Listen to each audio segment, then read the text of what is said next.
Hello and welcome to everyone from INSEAD and from around the world. My name is Haley Mahler and I'm co-president of INSEAD's Environment and Business Club.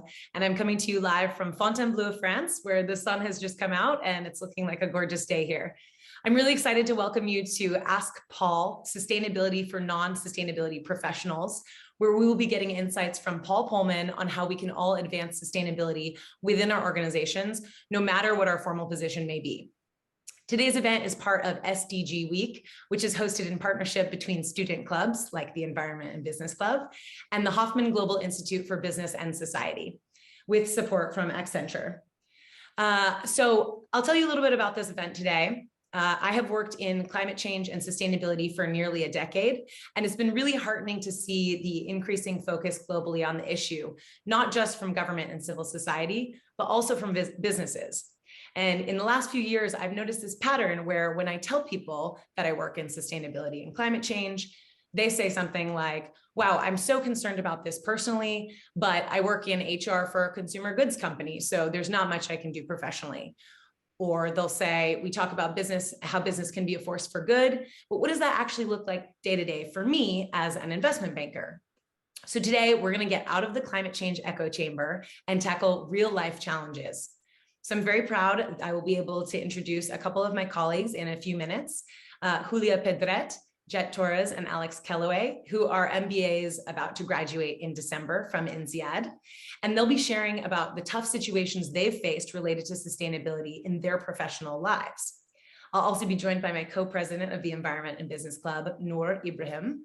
She'll be fielding questions from the audience. So if you have a question that you'd like to pose to Paul, please drop any questions that you have into the question section at the bottom of your screen, and we'll get to those questions towards the end of the section. And now it is my pleasure to introduce the man with the answers.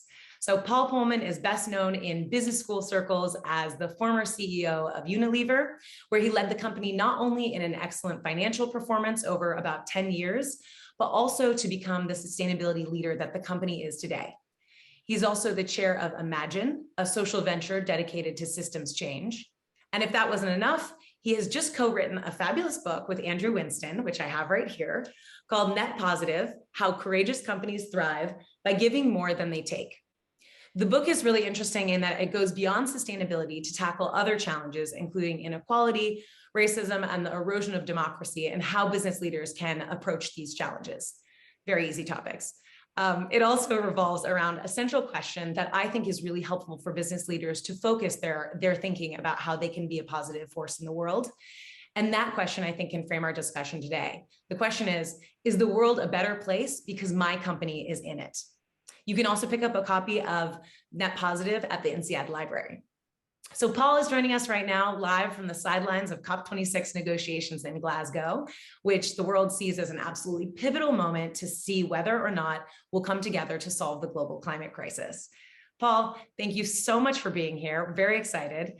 Before we jump into the questions with our colleagues here, can you tell us a little bit about what's going on at COP? What are the one or two takeaways we need to think about? Does it matter? What are you thinking about today?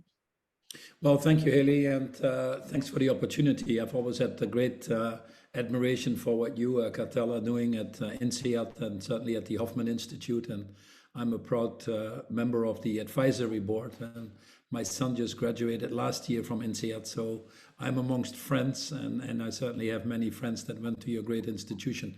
Here the sky is blue as well, and I have to say I brought some of my books to Glasgow, but most of them have disappeared. But if you're tired of reading them, I'm actually having my computer on it, so it's at the right height. So there are other opportunities to use the book. But I hope you get a lot out of it. It's a how book. We can talk in a minute. But seriously, here in Glasgow is a very important moment. This is called the COP26, which means the Committee of Parties, which are all the countries, about 195 countries in the world that are coming together here for an annual meeting, actually now going on for 26 years, if you want to discuss really the progress that we're making on dealing with the most existential threat that we have right now, which is without any doubt climate change. It's a little bit of a tale of two stories, I would say, if I may be summarizing that in a minute. whilst the event itself, you have to manage expectations. Some people think that all the solutions will be disclosed at a conference like this, and all the game plans will be laid out, and the glide paths to get there in very much detail. That is obviously not what will be happening. These moments are being used to rally people around, create awareness, drive the desire for action, especially the more transformative actions, by having people work together. And that is what is happening this week. And what we can say is, in a nutshell, is on the positive side, since COVID started, regretfully, lots of people at that time were skeptical that business would move forward into the direction of environmental, social, and governance. Many were skeptical that governments would rise to the challenge because they got hijacked by COVID, and that the environmental and sustainable issues would take second place. Fast forward now a year and a half, and here we are in November in Glasgow, and actually the opposite is true. Before COVID, we had about 20% of the countries in the world make commitments to be net zero by 2050, which is absolutely needed in terms of emissions to stay below the 1.5 degrees. We now have about 80% of the world's countries and GDP covered by that. It's a seismic change. When we hardly had any financial institutions commit to being net zero, we had about $5 trillion. We now have the Glasgow Financial Alliance for Net Zero, which is about $130 trillion. That's about half of the world's money, by the way. And the private sector is equally moving. We have the science-based targets. We have over 3,000 big major companies that have done that. About 20%, I would more or less argue, of the private sector have made commitments to decarbonize. Mainly still scope 1 and scope 2, if you're familiar with that terminology, what is under your control, but increasingly companies are also moving towards extending that into the value chain. Now then, there are some major themes happening around here at Glasgow that we need to achieve. We have discovered all collectively that targets for 2050 are not enough. We need targets for 2030. The collective submissions from the countries still point to an increase of about 16%. We need a 45% decline. So it's all about ambition. It's all about specific action between now and 2030. And then obviously it's about accountability, being sure that whatever people promise, that it is implemented. Some people would argue, and rightfully so, that we're long on words but short on action. So we are focusing on these things very specifically: ambition, action, and accountability, that it will be implemented.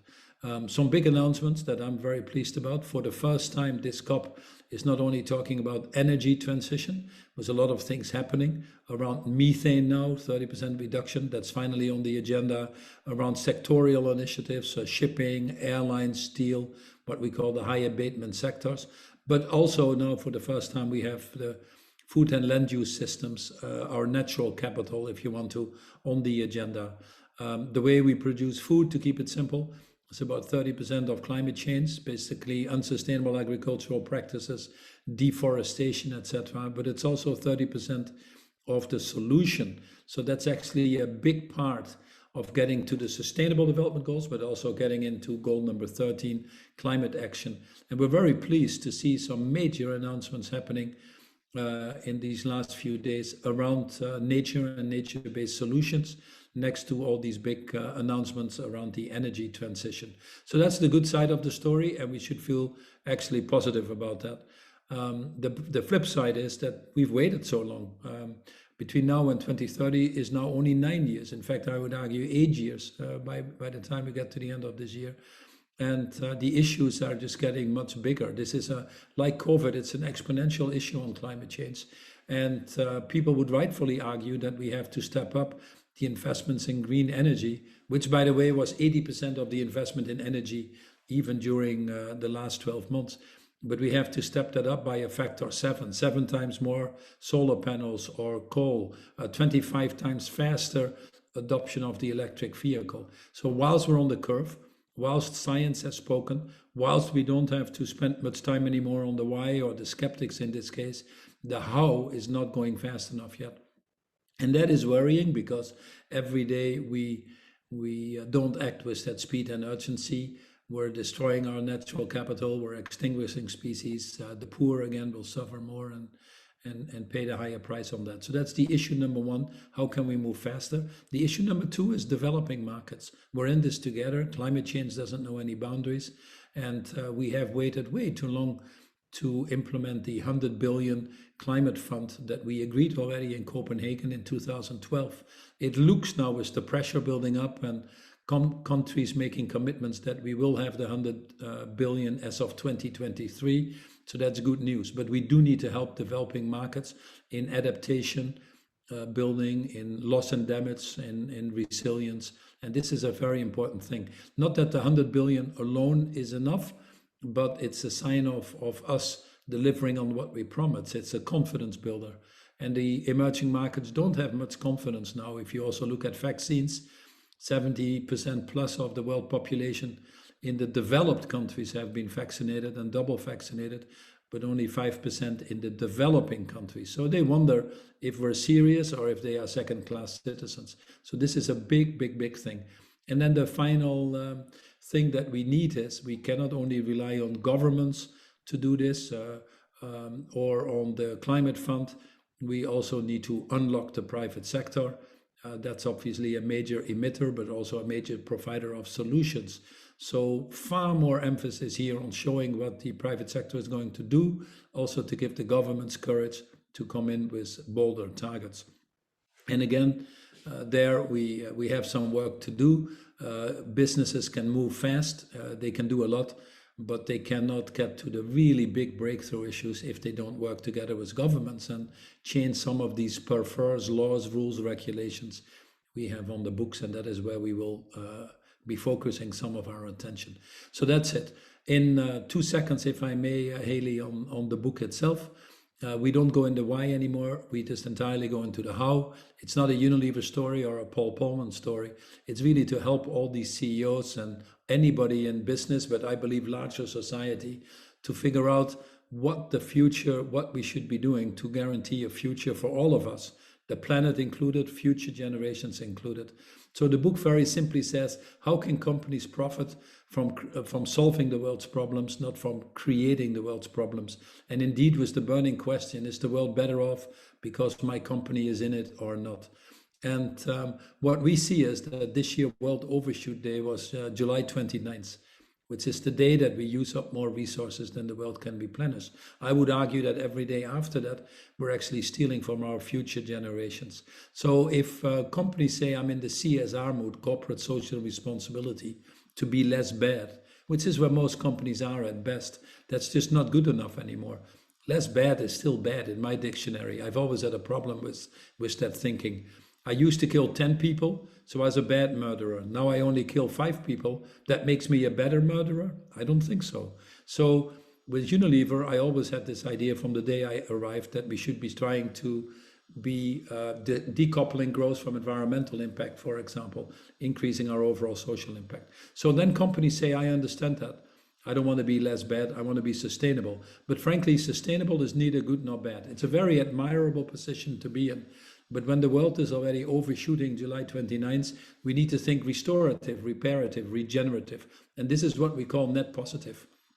A net positive company is a company that takes responsibility of its total handprint in society, all consequences, intended or not. This is where Facebook goes wrong.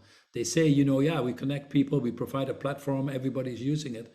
But at the same time, they're not willing to take responsibilities of issues like undermining democracy, hate speech on their platform, or actually addiction of children. So take responsibility. Then optimize the return of all of your stakeholders.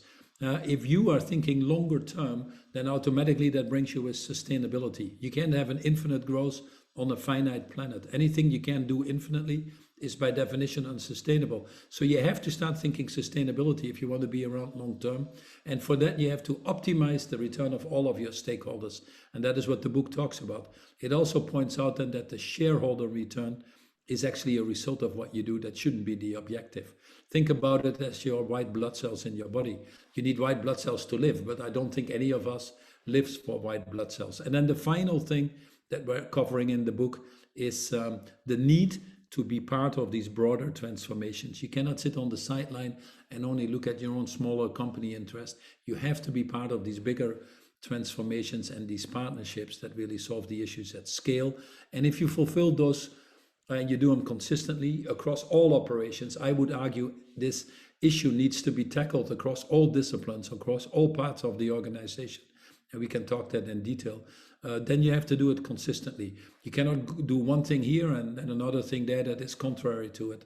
And this is where many people struggle. So the book has a last chapter, which is called Elephants in the Room, which deals with tax payments, with corruption, with money in politics, with trade associations advocating different things than what you stand for, and how to deal with these, I call them tension fields, to get a more consistent implementation of these strategies.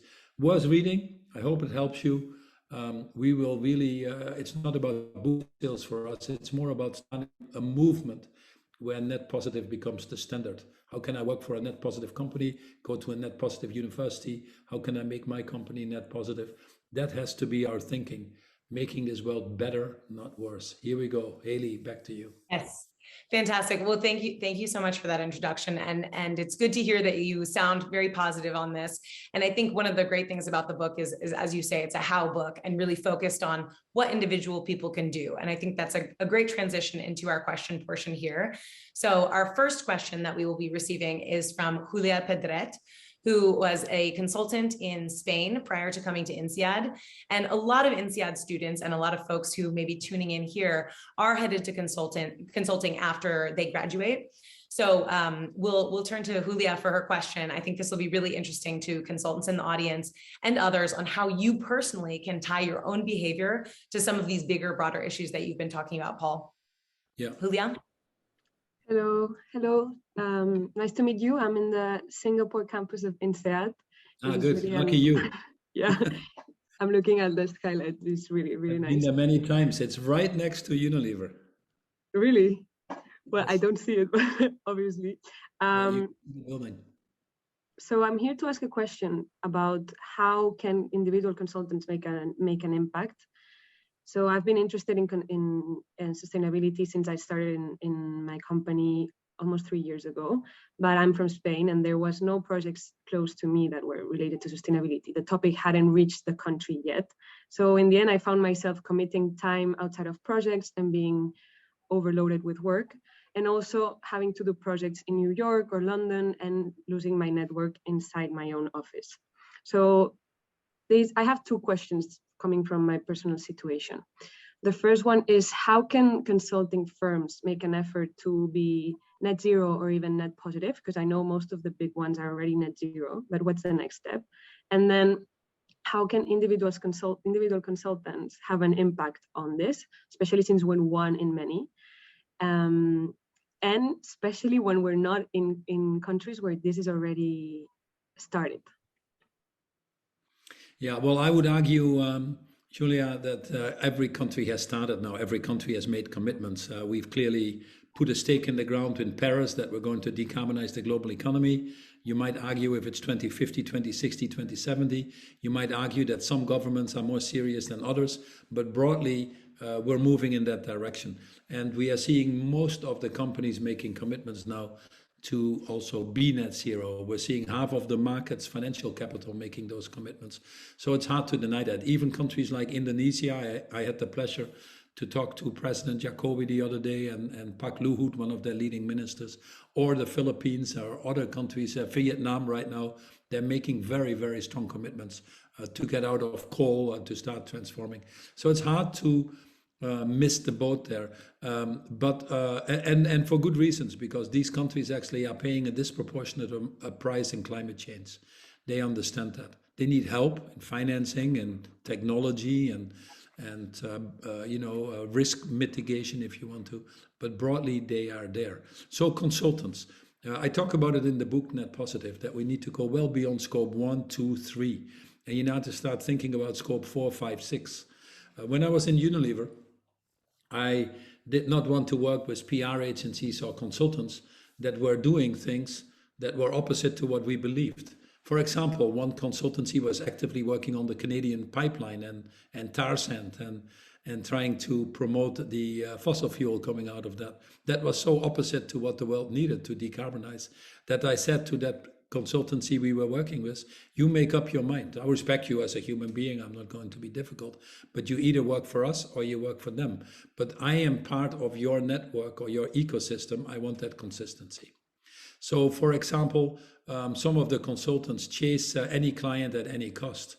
And if you want to help the Das Custas in Africa being more corrupt, or the opioid crisis in the US and advise clients around that, or try to hide the $1 billion with the Malaysian government because you get paid for that, I don't think people want to work for those companies anymore. I think the millennials that are coming in, the Gen Zs, are far more purpose-driven, and they want to work for something that makes things better.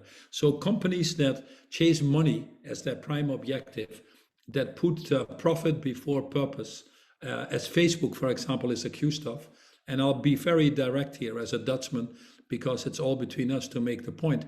I think that these companies actually do more damage to themselves and to their longer-term culture than the short-term benefits they might get from having a little bit more billings.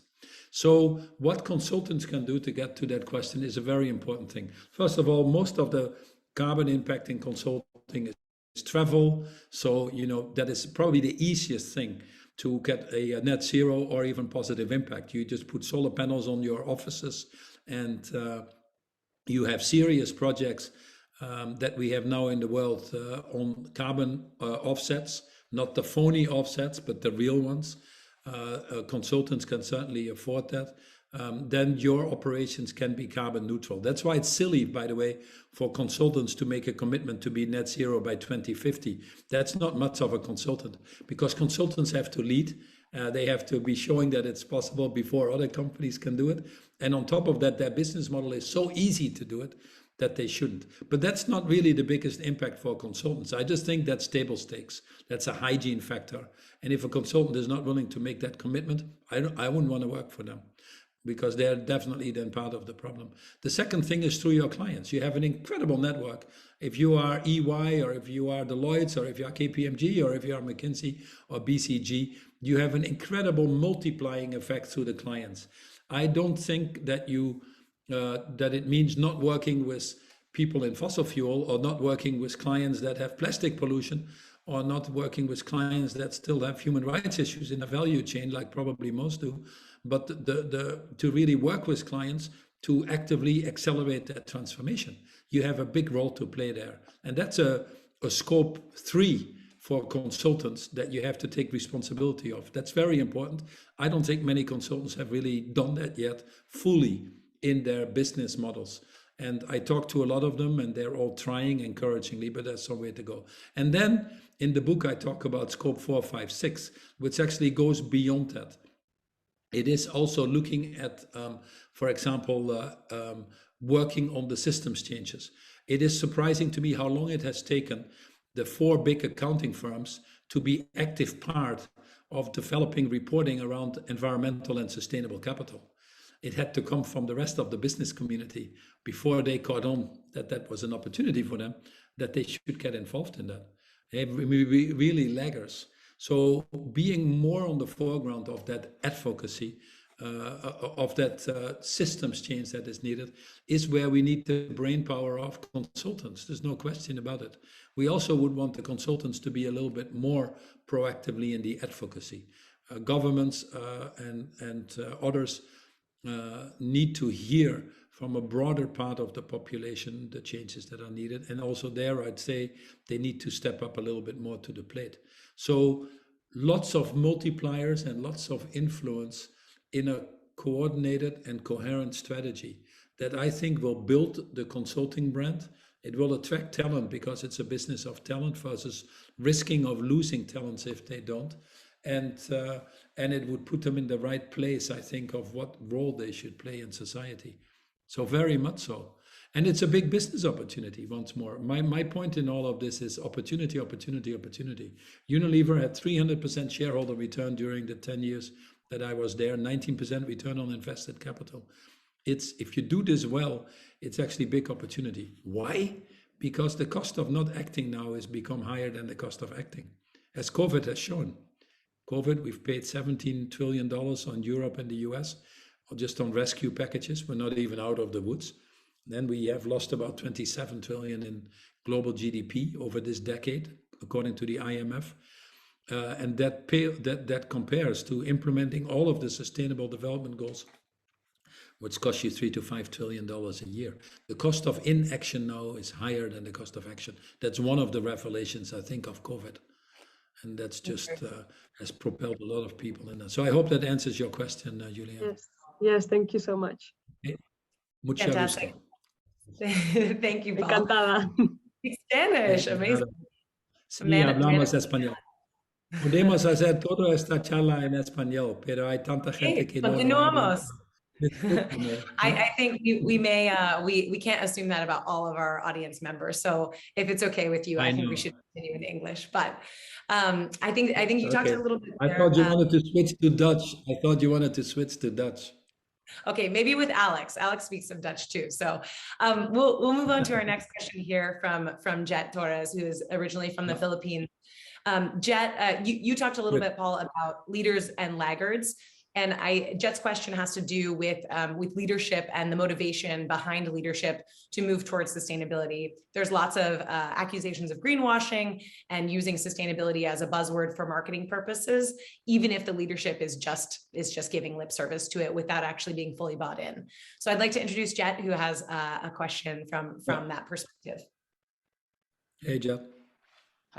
Thanks, Haley, for the intro, and hi, Paul. Thanks for your time. So my question is based on my experience interacting not just with my company, but from different professionals from different industries. So generally, there are two types of business leaders: those who want to only window dress and those who are working for real impact. So I think in sustainability, we need everyone on board, regardless of motivation. So my question is, what are the best ways to manage those who are just working for window dressing, and even to maximize real impact, even if there's a flaw in motivation? Or maybe what if we find ourselves working for such company at first? For example, at first we thought they care about the real impact. Then when we get to the company, then we realize, all right, we're only up for the image and so on. So what would be your advice for us, and in order to maybe change the company, or how would you go about it?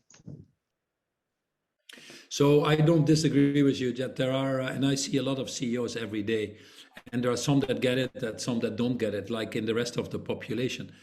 There are some that are serious about it, and some that just think, if I'm here for 3, 4, 5 years, hopefully I get paid a lot, and then I'm out of here.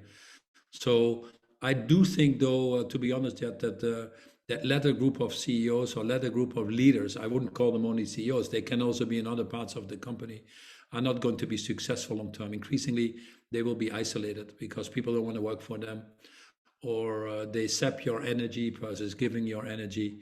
They risk, if they are in the company, to be actually in contradiction to the company's strategy. The train has left the station, and we can now see, the good thing is now we have more data than we've ever had about this, that, for example, companies that are more diverse perform better, companies that attack and decarbonize their value chains perform better, companies that are driven by a higher purpose perform better, and all that can be explained, obviously, in terms of innovation or employee engagement and other things. So in all honesty, the ones that just try to get away with it and pay lip service to it are endangering the success of their companies increasingly so. But I realize that is there, but the majority, I think, is moving on. So how can you help these people be sincere about it? One of the things is to have the company encourage the company to make the real commitments, to sign up to things, to make public commitments. When you make public commitments, you send a sign also to your employees that you're serious about doing something.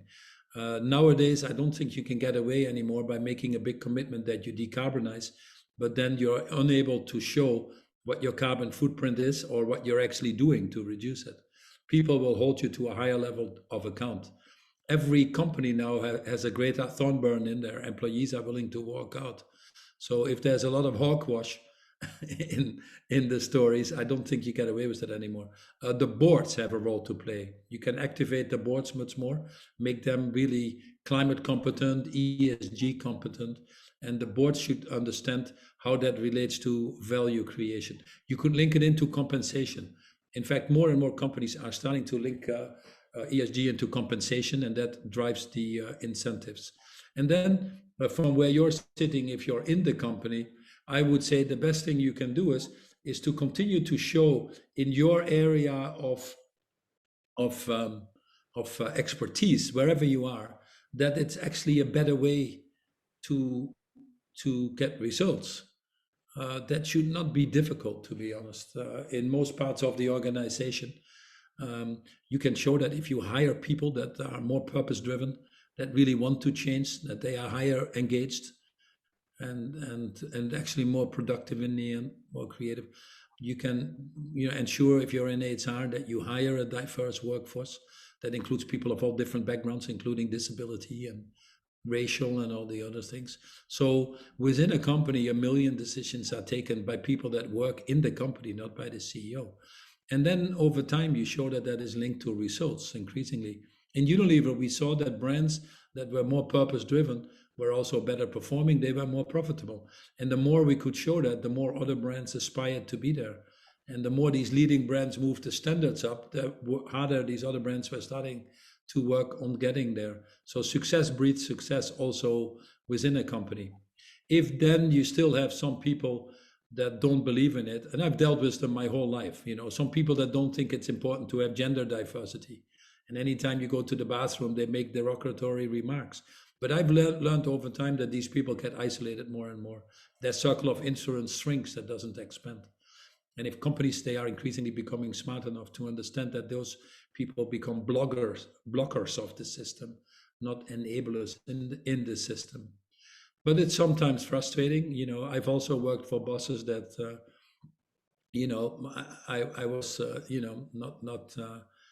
they were not the most motivating to work for. But if I look back at my career, they're probably some of the bosses I learned the most from, because it's better to learn how not to do things or how to deal with those people and overcome these barriers than if all the doors are open and you never have that resistance. So I'm always happy that my wife sent me back to work, that I didn't resign when I got emotional, that I found ways to deal with that and convince these people in a respectful way, trying to understand what gets in their way, trying to understand why they are not fully behind that, what is missing, and have mature conversations, not judgments, not putting finger pointing. If this person only would do that, or if that person only would do that, that's not the way to go. The way to go is to enlarge your circle from when you are and use your positive influence to touch the people around you. Never put a judgment on there. I've learned that a long time ago. Someone is a poor performer, so we should work the person out of the company because they're not performing.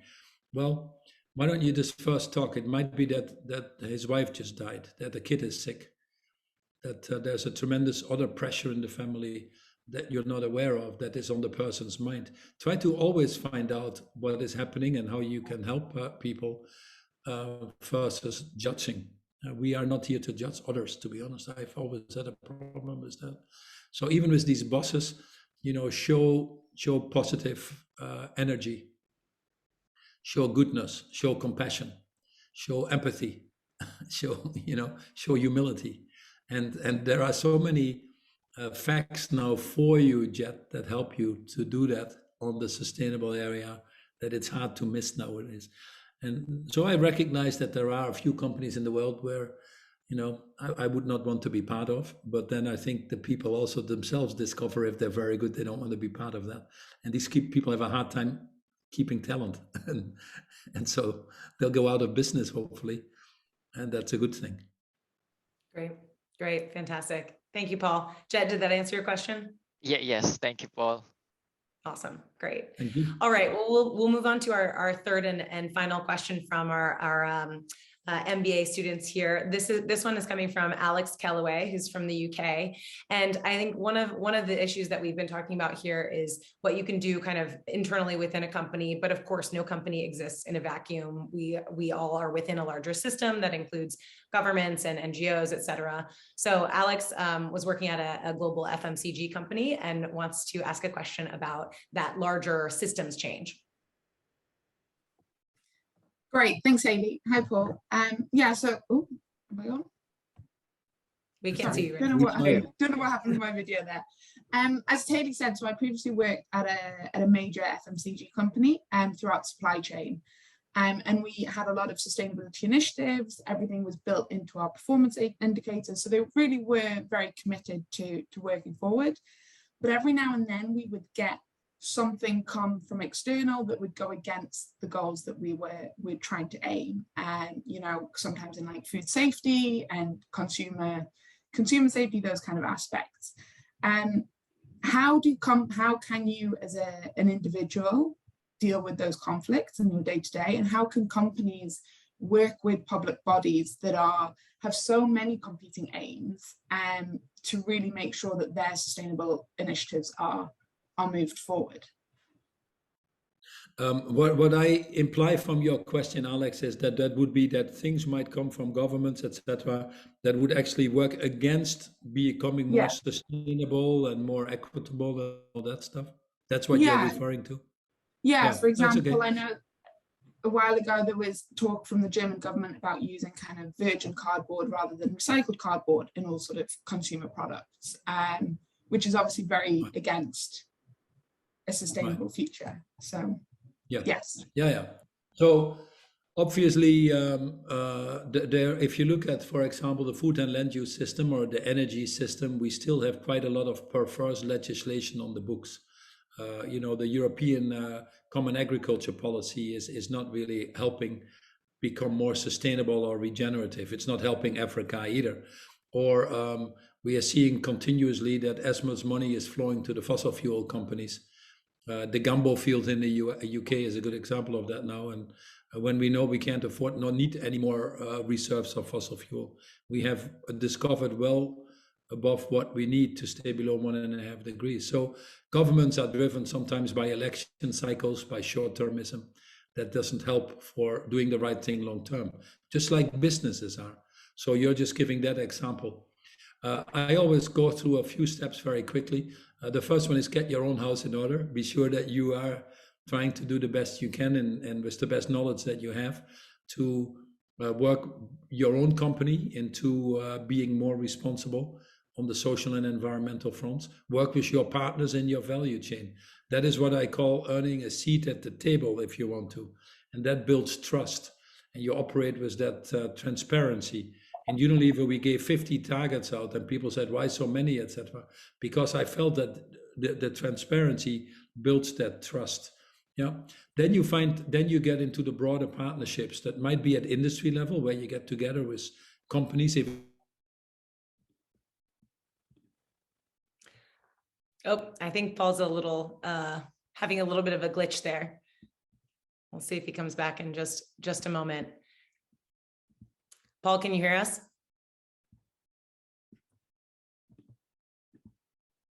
Alex, can you hear me? I can hear you, yeah. All right, well, we'll just hang on for just a second here and see if Paul comes back. Meanwhile, we're getting a lot of really interesting questions from the audience here, so we'll move on to that portion next and pose some of these questions to Paul to get a sense. But I think these three sort of mini cases are a really helpful way of thinking about what we can all do in our daily lives and in our professional lives as well. I know a lot of the focus is often on when we talk about consumer behavior, you have things that individuals can do, but most of those things are in your personal life. It's, you know, change your commute or change your diet or change your buying and consumption patterns. So I think we should be also thinking about in our professional lives, again, even if you are not necessarily in a kind of explicit sustainability role, and what are the things that you can do? What are the small actions you can take? So I think the advice to Jet of sort of looking at your own corner and your own sphere of influence, and thinking about what leverage you do have and how you can potentially make a change, even at a small scale, even within your corner of the company, is a really good one. For my own experience, I was part of an energy and sustainability team within a larger organization. And oftentimes we saw the influence of my team seen kind of all across the organization. So people would come in and they would ask, I have this client who's working on this issue. How can they factor more sustainability in? We want somebody from the sustainability team to be part of this client team. So really interesting stuff, and lots to think about here, and really great to have Paul be so kind of unfiltered in his responses here. So I think he should be back in just a moment here. And in the meantime, please do keep sending your questions in through the chat function, and we'll be able to answer those in a bit. All right, looks like Paul is back on, though he has my name in the chat. Hopefully everyone can see the difference between this Haley and Paul. Great, fantastic. All right, Paul, it looks like you're muted. Yeah, I don't know what happened. I apologize, but I'm going on my iPad because the computer crashed for some reason, although I have enough battery. So what you need to do with governments is where we were, is how can you work together with the right coalition of people from your industry, from civil society, to start to influence the governments in a positive way well before these legislations come on the books. We're working now with 30 of the biggest food companies, the consumer goods associations, to work on labeling around food, for example. Not that every company tries to lobby for its own favorite labeling system, but that we have one system that helps people make the right choices for their dietary requirements. Health is a very important part for food. We're working with the fashion companies now, with the French government, where we work together on putting in a circular economy package for the fashion industry. So being there as a partner, trying to solve these common objectives that we talked about is very important. Not to wait for the legislation to come out and then complain. And I think broadly governments want to move in the right directions, but they have too many pressures short term, as I talked about. So that if you can help de-risk it, one of the big arguments I make in the book Net Positive is that we've benefited for a long time around good governance. But now, because we've not addressed many of the issues, many of our governments are populist, nationalist, xenophobics. It's very difficult right now. The multilateralism isn't quite working because these institutions haven't kept up with the times, if you want to. So, and increasingly global issues that we have to deal with. So we see governments not behaving the way they should. But then it's for responsible business to fill that void. Business cannot succeed in societies that fail, nor do we believe that they can be bystanders in a system that gives them life in the first place. So form these broader coalitions to help de-risk the governments. And then you will see the governments are happy to jump on it. Now, most of the initiatives in Glasgow that the governments are adopting actually have started one way or another by civil society or by the business community. So you have to go, that's sort of the steps I could recommend to go through.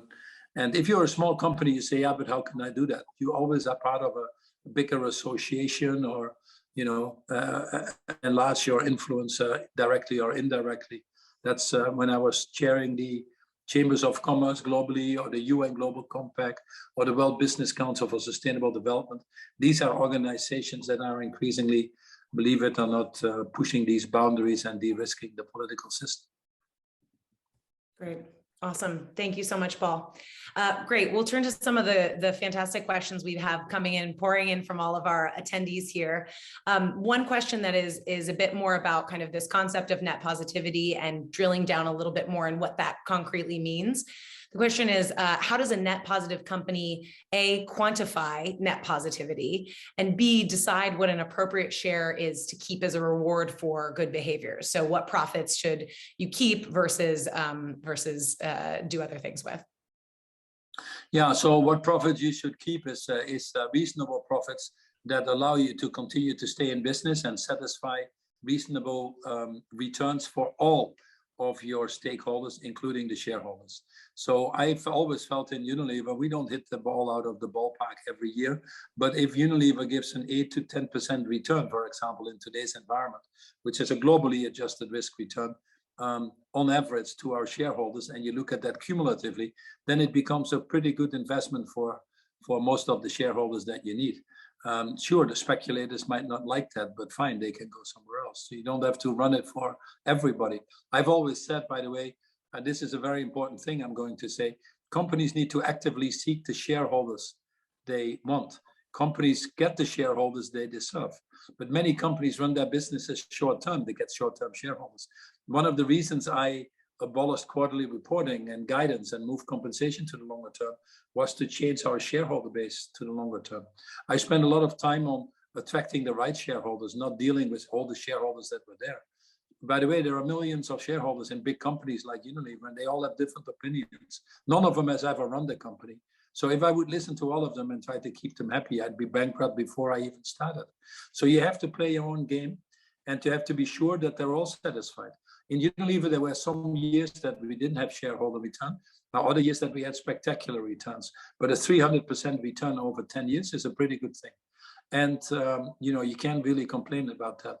But at the same time, we were sure that we had living wages for everybody in the value chain, that we moved to sustainable sourcing faster than any of our competitors, that we helped consumers make the right responsible choices so that they could move to sustainable living, that we created 5 million jobs for smallholder farmers, including 2.5 million women, that we reached 1 billion people with things like hand washing and improving their health and well-being, as we call it.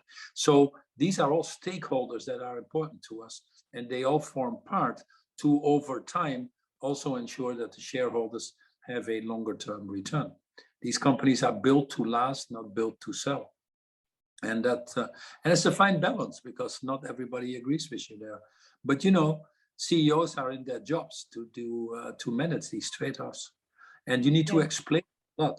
Sometimes we had an employee share plan, so every employee, I had to reinvest in training because it was decimated when I came into the company, because it had become very short-term. So I had to reinvest in training. I had to reinvest in capital to get our factories up to speed.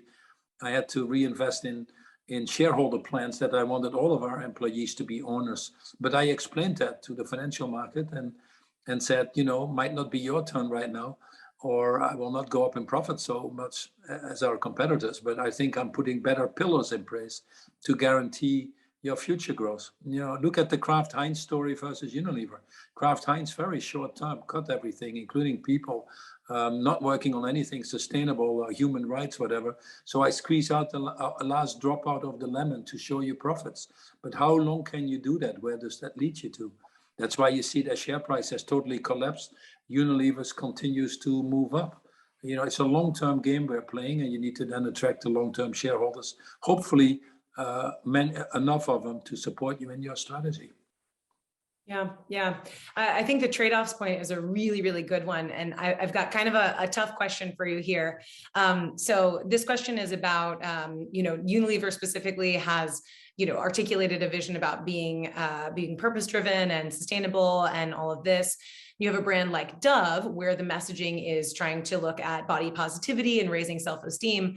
But then in places like Indonesia and India, Unilever markets a skin lightening cosmetic called Fair and Lovely, which is not necessarily increasing anyone's self-esteem, especially for people with darker skin. So how should companies think about when they have to face these kind of trade-offs?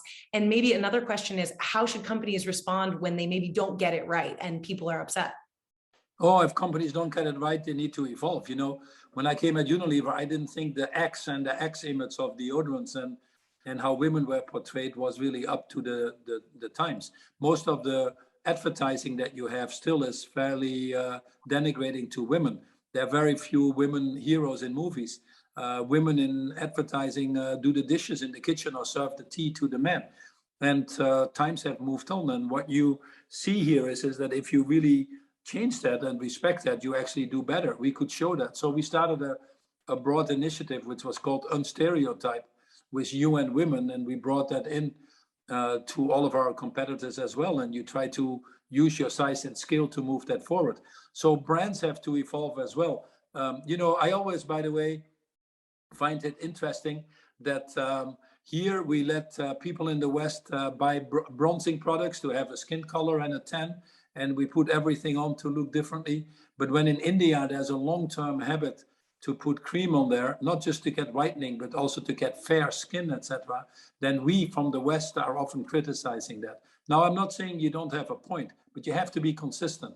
You cannot just pick on a developing market. I often get these questions. Why are you selling fabric softness in a developing market? These people don't need that. You're just creating consumption. That's not the right thing, I think, and it's not the right answer. But these brands need to evolve. And Fair and Lovely, if you go specifically to your question like that, is evolving. They're actually changing their name, their product.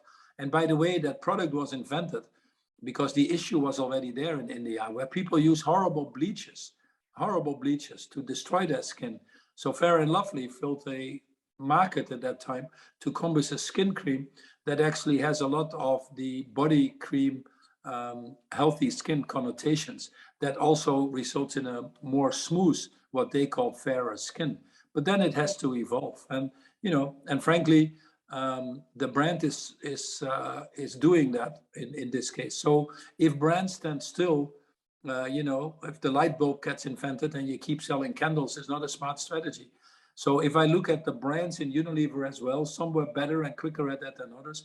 But if these brands evolve and take these values of society into account, sometimes lead to values.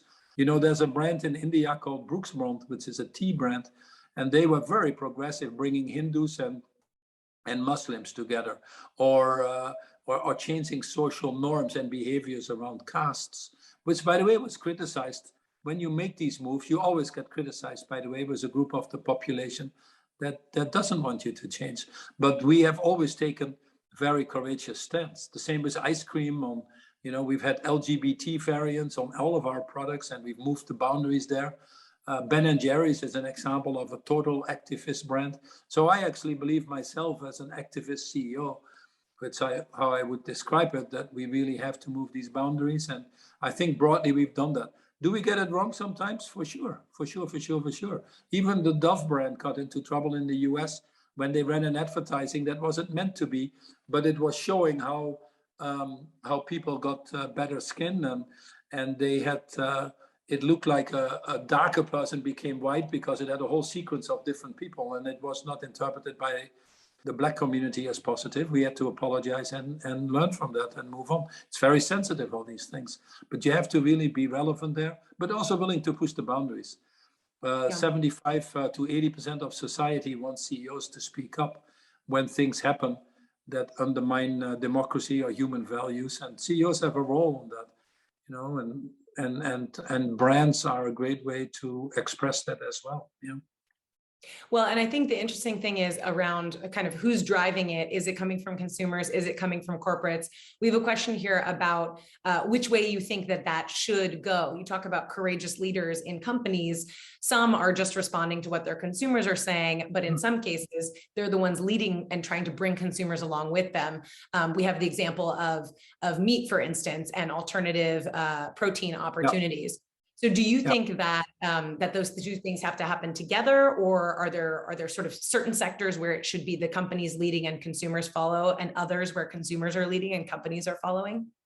Yeah, the answer really is both, obviously, because there are nearly soon 8 billion consumers out there. Even Unilever, we only had in our extended value chain 3 to 5 million people working for us. So you cannot pretend that everything comes from a company. The same with innovations, by the way.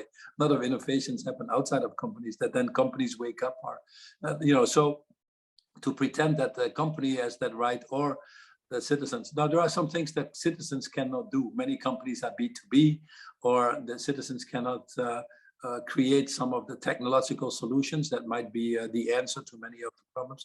So companies have that responsibility.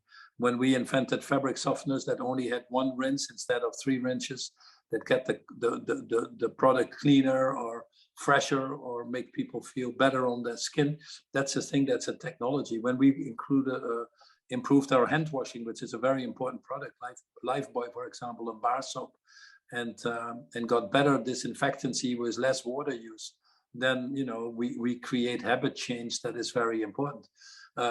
We work with most people in the world, unfortunately, don't brush their teeth twice a day. Many people don't brush their teeth at all. Many people don't have access to toothpaste, and absenteeism of schools in the emerging markets is actually mostly related to oral problems when they get major issues and they just can't go to school. So to create these habits, I think, and to bring these products there and to act responsibly is certainly a task that we in Unilever took seriously and did that. But on the other hand, there are also consumers that continuously give you feedback on what they need to do. They can ultimately decide what they buy or not buy, and that's how it broadly works, and we desperately need them. So that's why we spent every year, we were listening to millions of consumers. I would never go into a country, and I traveled 70-80% of the time, I would never go into a country without first going into a home of a consumer, and it was often a she. And it's out of respect, by the way, but also to show the company that we were there to serve the consumer. The Unilever Sustainable Living Plan was really designed, in my mind, in the beginning, to bring the wealth into the company. Any of these big companies are fairly insular, inside-out companies, but you really have to make them outside in. So all these things are there, but a long way to say you have to work together, and these information streams have to come from both directions. Great. Yeah, agreed. Well, I know we're getting to the end of our time here, but maybe one final question, and if you have closing thoughts that you want to add with this as well, I think this is a great question to close on. Somebody is asking about your role as on the high level panel of people in the post-2015 development agenda that crafted the Sustainable Development Goals, which of course we're celebrating SDG Week here. And many of these goals are connected to climate change. Many are connected to other issues that you've touched on in your book. So the question is, are you optimistic? How do you see the progress against those goals? Are we on the right track? I know you talked a little bit about this at the beginning, but if you can talk a little bit about kind of optimism and the progress that we've made.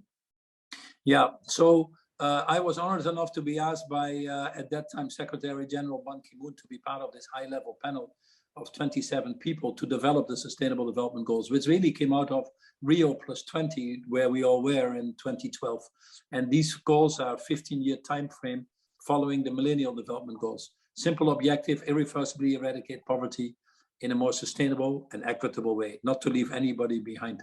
So I've become an SDG advocate. I always write a pin. I'm one of the 17 advocates appointed even today by the Secretary General on that. So indeed, the goals were designed to be totally interrelated.